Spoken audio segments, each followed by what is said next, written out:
दर्शक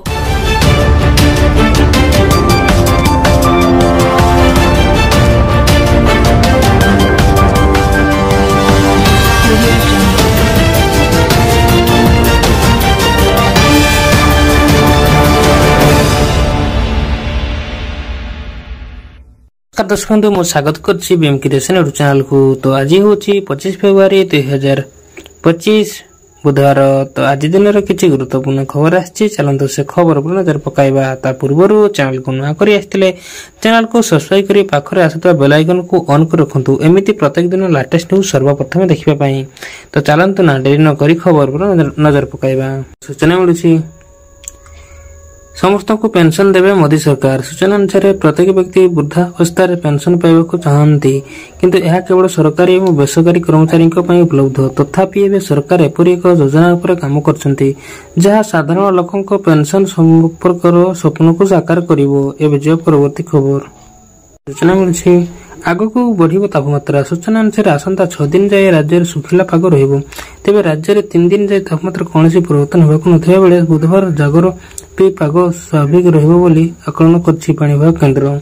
सोमवार बौद्ध और पाराखंड दिन तापमात्रा 36 डिग्री रेकर्ड होईछि। एबे जे परवर्ती खबर सूचना मिलछि राशन कार्ड पई चलछि डोर टू डोर सर्वे। सूचना अनुसार जगाण मंत्री को बड़ घोषणा, आयकर फाइल करिथिले भी कटिबनी राशन कार्ड, फिजिकल वेरिफिकेशन करिवो राज्य सरकार। एने लिस्ट सह डोर टू डोर बोली वेरिफिकेशन करको अधिकार को निर्देश दिया जाइछि बोली कहिसंती जगाण मंत्री कृष्णचंद्र पात्र।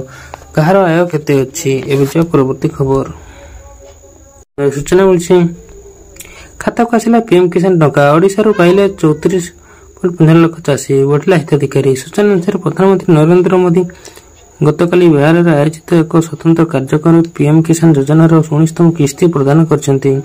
ओडिसा रो 31,52,000 चाषी को उपकृत होइतिले। राज्य सरकार स्वतंत्र अभियान मध्य 3,43,000 चाषी को एही योजना शामिल करथिले।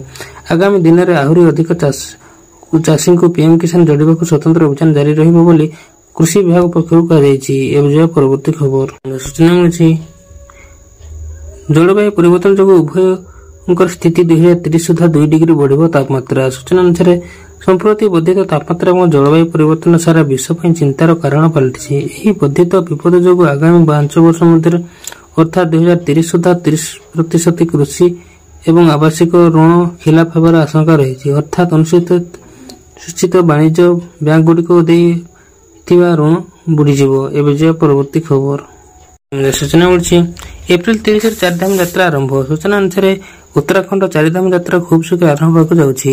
केदारनाथ, बद्रीनाथ, गंगोत्री, यमुनोत्री यात्रा 30 एप्रिल आरंभ होबो। एथिपई रजिस्ट्रेशन 11 मार्च रो आरंभ होबाक जाउछि। प्रति थर भली यात्रा पई रजिस्ट्रेशन प्रक्रिया को आधार कार्ड जरिया रे जोड़िबा पई प्रस्तुत चलीछि। एबे जे परवर्ती खबर सूचना मिलछि मार्च 31 पर धान नेबेनी सरकार। सूचना अनुसार मार्च 31 तारिख पर आउ चाषी धान नेबेनी सरकार। मंडी धान किणा प्रसंग में यही कथा कहते खाद्य और जगाण मंत्री कृष्णचंद्र पात्र। से कहते धान किणा मार्च 31 जाए डेडलाइन धार्य कर सरकार। मंत्री कहते मार्च 31 पर मंडी आउ धान किणा हेब नाही। एबे जे परवर्ती खबर सूचना मिली 28 रे 7 ग्रहों परेड खाली आखिरे देखिबाकू विरल महाजागतिक दृश्य। सूचना अनुसार आसंता 28 तारिख में महाकाश रे विरल महाजागतिक दृश्य देखा मिलिबो। एही दिन 7टी ग्रह बुध, शुक्र, मंगल, बृहस्पति, शनि, यूरेनस एवं नेपच्यून गोटे धाड़ी आसिबे। ग्रह मानक एभली संजोग को प्लानेट परेड कहा जायछि। एही दृश्य को लोके खाली आखिरे मध्य देखि पारिबे। 5टी ग्रह बुध, शुक्र, मंगल, बृहस्पति, शनि खाली आखिरे देखा जिवो, किंतु यूरेनस एवं नेपच्यून को देखिबा पई दूरबीक्षण यंत्र किंवा टेलीस्कोप व्यवहार करबाक पड़िबो। एबे जिबा परवर्ती खबर सूचना मिलछि सुविधा शक्ति मेला मन होछि बारिपदा मुढ़ी मांस। सूचना अनुसार ओडिशा रे समुद्र ऐतिह्य कारीगरी एवं महिला नेतृत्व उद्योग अभूतपूर्व प्रदर्शन भुवनेश्वर जनता मैदान चली सुभद्रा शक्ति मेला 2025 दर्शक मानक मनमुग्ध कर चली। 300 अधिक स्टल सहित यह मेला स्वयं सहायक गोष्ठी एसएचजी एवं उत्पादक गोष्ठी पीजी मानक हस्तशिल्प हस्तशिल्प जैविक उत्पाद घरोई सामग्री माँ मान हाथ तैयारी खाद्य और मसला समेत विभिन्न प्रकार उत्पाद प्रदर्शन कर एक बृहत मंच साजिश।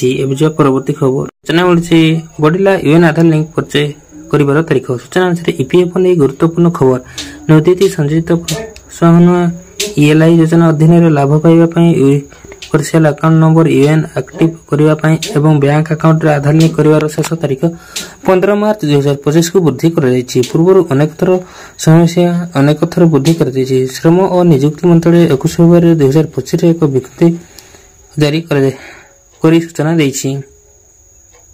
यूएन हेउछि ईपीएफओ द्वारा प्रत्येक वेतनभोगी कर्मचारी को जारी करा एक 12 अंक विशिष्ट नंबर। यह कर्मचारी मानक कैरियर विभिन्न नियुक्तिदाता अधीन पीएफ परिचालन करने एक प्रवेश स्थान प्रदान करे। यह गोटे नंबर अधीन भविष्य निधि पांठि बैलेंस ट्रैक एवं एक्सेस करने सक्षम करिवो।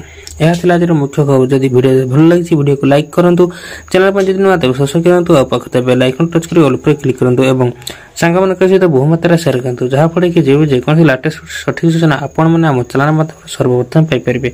Video report BM creation.